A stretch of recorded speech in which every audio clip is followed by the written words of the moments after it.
pendant quoi? Pendant 2 heures là? Ouais, sans doute. Ouais. C'est une habitude pour vous? Ouais. Et puis il y a de plus en plus de monde et c'est de plus en plus sportif. Mais je vais pas me plaindre, hein, il y a tellement d'écrivains qui, quand ils viennent en dédicace, il y a injustement peu de gens qui leur demandent quoi que ce soit. Donc je vais pas pleurnicher parce que moi on me demande beaucoup, mais c'est quand même sportif. J'imagine. Ça fait quelques années que vous pratiquez cet exercice. Ça a évolué au fil des années? Ce qui a évolué, c'est qu'il y a de plus en plus de monde, quoi. Mes livres marchent depuis longtemps, mais là ils marchent de plus en plus. Et pour celui-là, entrer dans la danse, j'ai vu que mon éditeur m'a dit que j'étais classé numéro 1 dans tous les classements. Donc je me dis c'est quand même fou de sortir un livre en même temps que 600 autres écrivains et de se retrouver être le premier. Très bizarre. Mais pour vous, c'est important de faire des tournées comme ça? Ben oui, ça permet de voir des gens, de savoir pour qui on écrit. Autrement, si on ne fait pas ça, la réponse à ce qu'on fait, c'est juste des chiffres de vente, tandis que là, on peut mettre des visages, des voix, des histoires. Et oui, bien sûr, c'est important. Et ça permet de faire vivre une quatorzaine, oui, on est 14 dans le magasin. La librairie représente les 2/3 du chiffre d'affaires du magasin. C'est-à-dire conseiller, avoir une vraie ligne éditoriale dans son magasin, et ça permet d'avoir une activité qui rend le centre-ville encore vivant aujourd'hui. On a eu des auteurs, notamment Guy Bollet sur notre stand, qui est un très très bon vendeur, et on se rend compte que le public est très attaché justement à cette littérature. Il y a aussi M. Végel qui est là, qui écrit des polars, qui est aussi de la région, et on s'est rendu compte vraiment qu'ils ont autant d'attrait que on va dire des grandes stars du monde de la librairie comme Daniel Picouli. Ils ont à mon avis vendu autant que lui. Alors l'ex-CRL, Centre régional du livre de Franche-Comté, est donc devenu ALL, Agence Livre et Lecture Bourgogne-Franche-Comté, pour promouvoir, soutenir, défendre tous les acteurs de la chaîne du livre, les auteurs, les éditeurs et les libraires. On a 35-36 librairies sur la Franche-Comté, plus de 80 sur l'ensemble de la grande région, 50-60 structures éditoriales et un certain nombre d'auteurs qui éditent dans différents domaines éditoriaux. Il y a très peu d'auteurs français qui vivent exclusivement des droits de leurs textes. Il y en a quelques-uns très rares qui y parviennent. Voilà, si vous vendez plusieurs centaines de milliers d'exemplaires régulièrement, vous pouvez vivre de ça et ne faire que ça. Les auteurs touchent 10% du prix des livres, donc sur un livre, mettons à 20 €.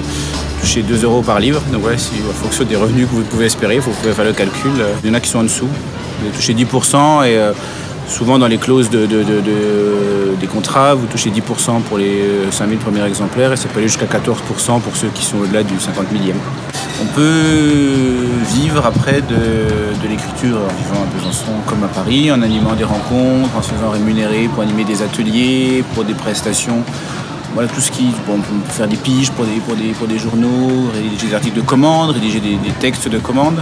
Plus jeune, je me suis dit, est-ce que je fais le choix d'emménager à Paris, d'essayer de rencontrer des cercles de personnes, puisqu'il y a beaucoup de choses qui se passent par relation. Tout simplement d'être là où il y a une certaine émulation, peut-être plus qu'en province. J'ai pas fait ce choix-là parce que moi j'avais envie d'avoir une vie, de continuer la vie que je menais avec mes amis, ma famille. Et après, bon, les rencontres qu'il faut faire, je les ai faites sur des salons et auparavant plutôt aussi dans des maisons d'édition régionales, même si elles ne font pas du régionalisme, mais qui étaient basées en région. Et donc avec une diffusion qui est moindre. L'avantage d'être signé dans une maison d'édition comme la Thèse, c'est que quand le livre sort, il est présent pendant la durée de vie d'un livre normal, c'est-à-dire pendant 3-4 mois, il est présent dans pratiquement toutes les librairies. Et c'est déjà une belle satisfaction. C'est plutôt une région dynamique, en tout cas en termes de librairies et d'édition. Régulièrement, des librairies se transmettent, d'autres se créent. Donc c'est un secteur plutôt dynamique. Les éditeurs aussi, régulièrement, se lancent dans l'édition. Je m'appelle Eric Poix, je suis éditeur de récits de voyage à l'origine. Je suis installé à Besançon depuis 2005. Je lis des traductions inédites ou des traductions remaniées par mes soins parfois. Et puis je travaille aussi sur des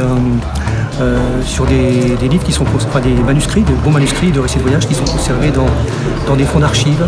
Je les choisis pour leur qualité littéraire. J'ai 26 titres au catalogue. Ça nécessite toujours un travail assez important. Le dernier en date est un livre de synthèse d'Annick Crier, qui est une historienne à Paris, dont j'étais l'élève, et qui a consacré un livre à l'expédition Lewis et Clark. Je l'ai aidé à travailler sur son livre dans quelque chose un peu inédit. Je diffuse également mes livres. Le récit de Jacques-Charles Poncet, par exemple, qui est un récit qui a inspiré le roman L'Abyssa de Jean-Christophe Ruffin. C'est un métier de passion, oui. Par exemple, parfois, c'est difficile de se faire connaître, mais parfois, vous voyez, celui-ci, ce livre, l'auteur va obtenir un prix de l'Académie de Marine en octobre. Souvent, ce sont des inédits, c'est l'intérêt d'éditer des classiques. Souvent, comme ils n'ont jamais été traduits, c'est intéressant de les faire connaître. La librairie sur la Franche-Comté, c'est environ 20 millions de chiffres d'affaires, sur donc à peu près 35-36 structures de librairie. Les auteurs, c'est un peu différent, c'est surtout plus dur en fait à comptabiliser, puisque certains auteurs habitent en région et publient dans des maisons d'édition nationales. Certains se font connaître auprès de nous, d'autres pas du tout, parce que c'est un métier relativement solitaire. Donc c'est difficile de donner des chiffres précis sur le nombre d'auteurs, mais il y a énormément d'auteurs en Franche-Comté qui publient des romans, de la bande dessinée, de la littérature jeunesse, un petit peu dans tous les domaines. Ce qui prédomine sur la Bourgogne-Franche-Comté, par exemple, c'est qu'on a beaucoup d'éditeurs de poésie. Il y a environ 8 ou 9 maisons d'édition qui publient régulièrement de la poésie. Donc ça, c'est effectivement, le point fort. L'édition, aujourd'hui, c'est un métier de passion.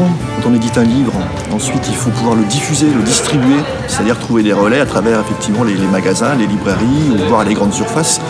Et ça, c'est quasiment, je vais dire, un autre métier. Livre dans la boucle, c'est le moment où, effectivement, où les éditeurs en région sont mis en valeur, puisqu'il y a un stand dédié à l'édition en région qui est tenu par la librairie à la page. Donc, généralement, effectivement, ce sont plutôt des très bonnes ventes pour eux. Un festival du livre à Besançon, ça sert à promouvoir la lecture auprès de tous les publics, découverte de la littérature, qu'elle soit générale, jeunesse, étrangère, régionale. Ça sert à promouvoir aussi un territoire et toute la richesse qu'on peut y trouver, notamment en période de rentrée. C'est le plus grand rendez-vous littéraire sur la grande région Bourgogne-Franche-Comté. Au niveau dans la boucle, c'est 27 000 visiteurs sur 3 jours. Il y a 70 rencontres qui font le plein quasi tout le temps.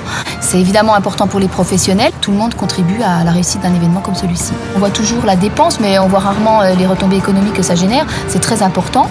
300 000 € en 3 jours, c'est énorme. Et c'est important, évidemment, pour le public, pour le rayonnement du territoire, pour son identité, son image. Il se trouve qu'à Besançon, on est quand même la terre natale de Victor Hugo. On a des grands auteurs qui ont résidé, comme Colette. Voilà, on a un patrimoine littéraire important. Donc, ça permet de renforcer l'image et la notoriété de Besançon et du Grand Besançon.